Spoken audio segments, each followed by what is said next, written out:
Bonjour à tous. Donc là, il s'agit de résoudre une équation du troisième degré. Alors, ce sont des exercices particulièrement intéressants puisque, en fait, on peut utiliser plusieurs méthodes pour rédiger ce genre d'exercice.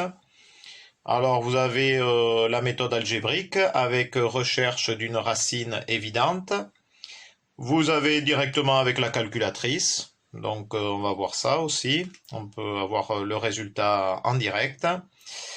Vous avez aussi la possibilité d'avoir des valeurs approchées de la solution, avec notamment le théorème des valeurs intermédiaires. Vous pouvez aussi utiliser Python, donc établir un algorithme à un programme avec Python. Alors, dans ce programme avec Python, vous avez deux possibilités. Soit vous faites la méthode par balayage, soit la méthode par dichotomie. Donc, vous avez la méthode aussi graphique, comme d'habitude. Alors, en utilisant GeoGebra ou votre calculatrice aussi. Parce qu'en fait, votre calculatrice, elle fait beaucoup de choses. Nous allons voir ça donc pour la résolution de ces équations du troisième degré. Vous avez une dernière méthode, enfin il y en a d'autres, vous avez cette méthode formule de Cardan, mais on ne va pas la regarder, c'est juste à titre informatif. Donc voici un exemple. Résoudre l'équation x au cube plus 2x au carré moins 5x moins 6 égale 0. Donc on va considérer la fonction f telle que f de x égale x au cube plus 2x au carré moins 5x moins 6. Du coup, on va regarder pour f de x égale 0. Alors par rapport à ça, on va donc chercher des racines évidentes. Des racines évidentes, c'est-à-dire voir pour quelle valeur de x, f de x peut-elle être égale à 0. Donc les racines évidentes, en fait, on va tester pour x égale 0, x égale 1, x égale moins 1, x égale 2, x égale moins 2.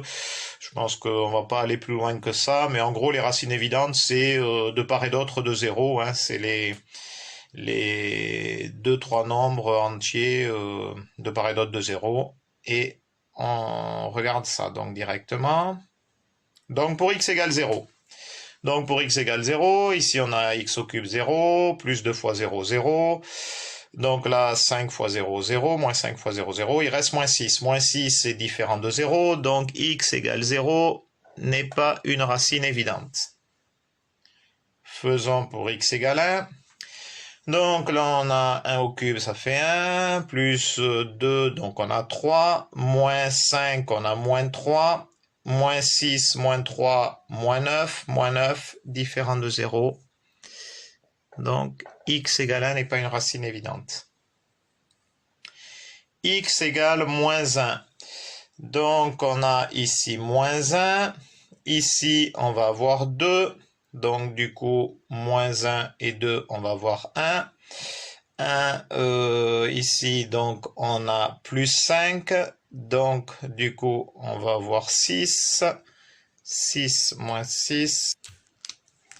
Et donc, égale 0. Donc, moins 1 est bien une racine évidente. En fait, on pourrait s'arrêter là, mais à titre, voilà, pour information, on voit aussi que 2 est aussi une racine évidente. Alors, je ne sais pas pourquoi, mais moi, dans la suite, j'ai pris pour x égale 2. Mais on aurait pu prendre pour x égale moins 1 aussi.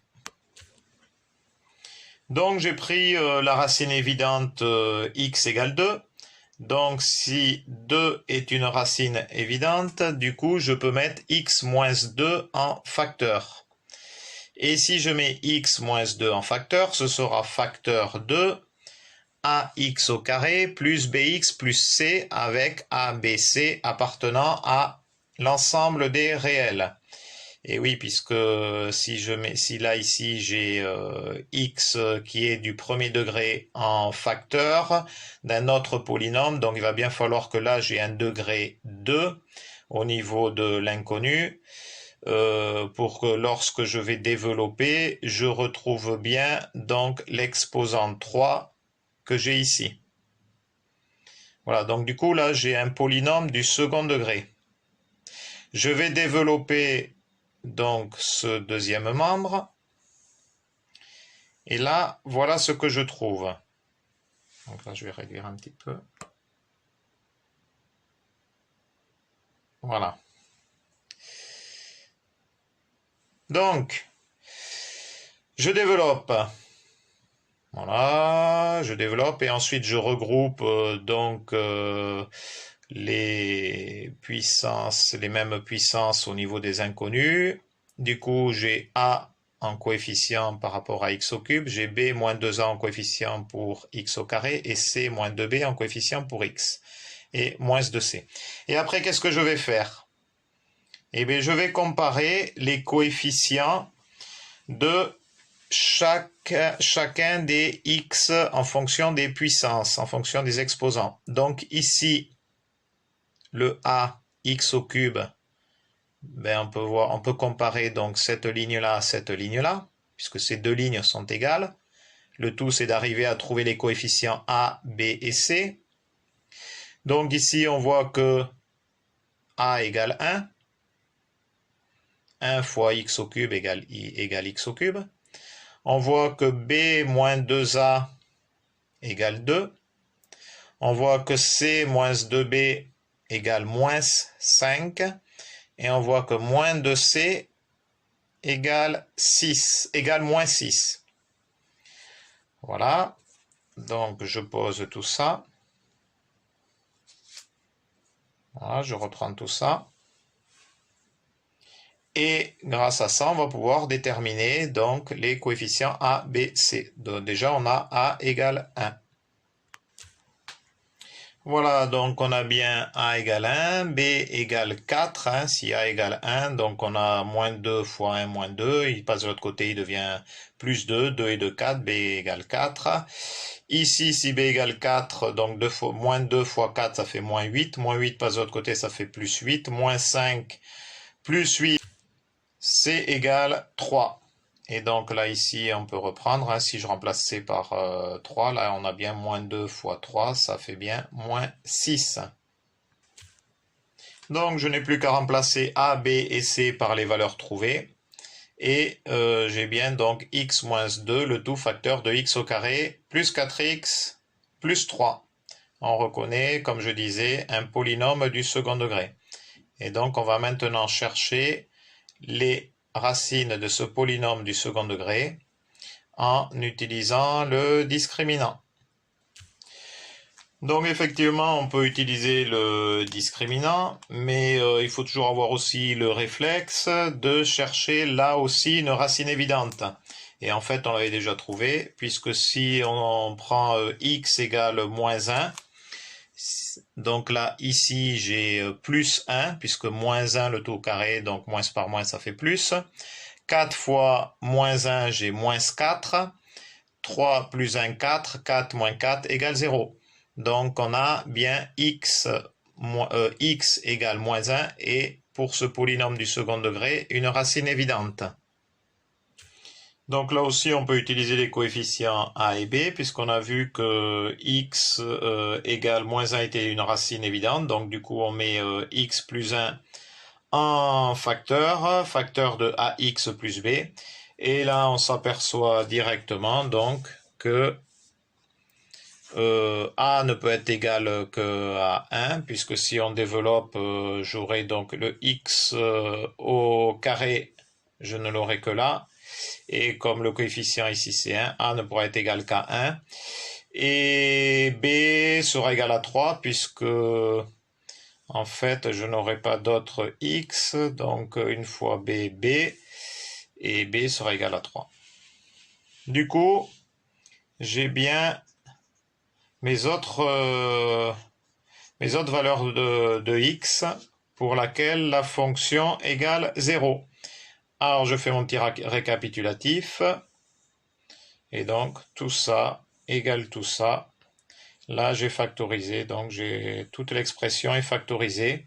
Et donc on voit chaque fois pour que toute cette expression, si toute cette expression donc égale 0, et bien elle est égale à 0 si uniquement si x égale 2, x égale moins 1 ou x égale moins 3.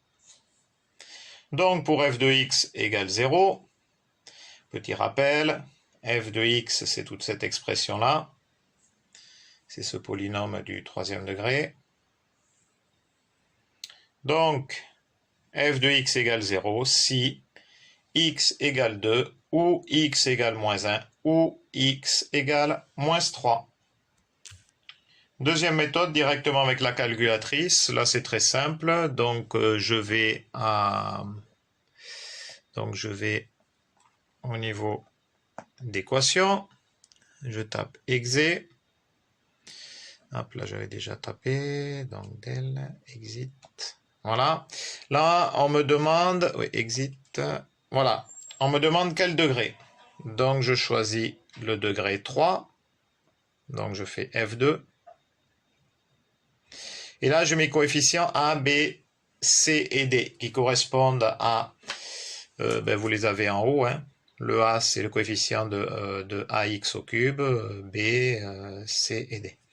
Donc, dans ce que nous, on avait... Donc, nous, on avait cette équation à résoudre. A égale 1, B égale 2, C égale moins 5 et D égale moins 6. Donc voilà, j'ai repris les coefficients. Maintenant, je vais à Solve. Donc F1. Et j'ai directement donc mon résultat. Donc j'ai pour x égale 2, x égale moins 1 ou x égale moins 3. Voilà, c'est une solution directe grâce à la calculatrice. On peut aller aussi au niveau du graphique. Donc si je vais au niveau du graphique, exe, voilà, j'avais déjà saisi donc ma fonction. Je fais draw donc F6. Et là, j'ai ma fonction et on s'aperçoit que effectivement, elle passe ici moins 1, moins 2, moins 3 par moins 3, par moins 1 et par 2. Pour en être sûr, il faut appuyer sur Gsolve.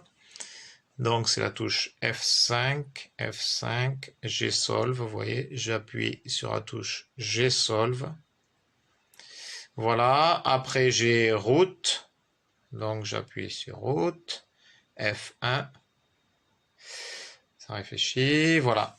Donc là, j'ai donc ma première valeur pour laquelle la fonction s'annule.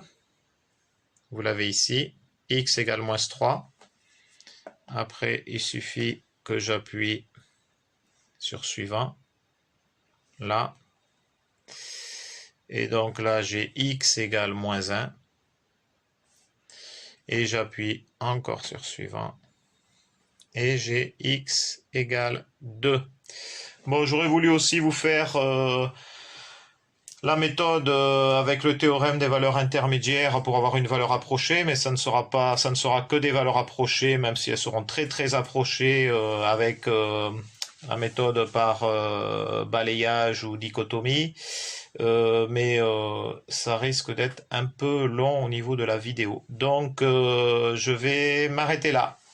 Voilà. Allez, à plus, salut chat.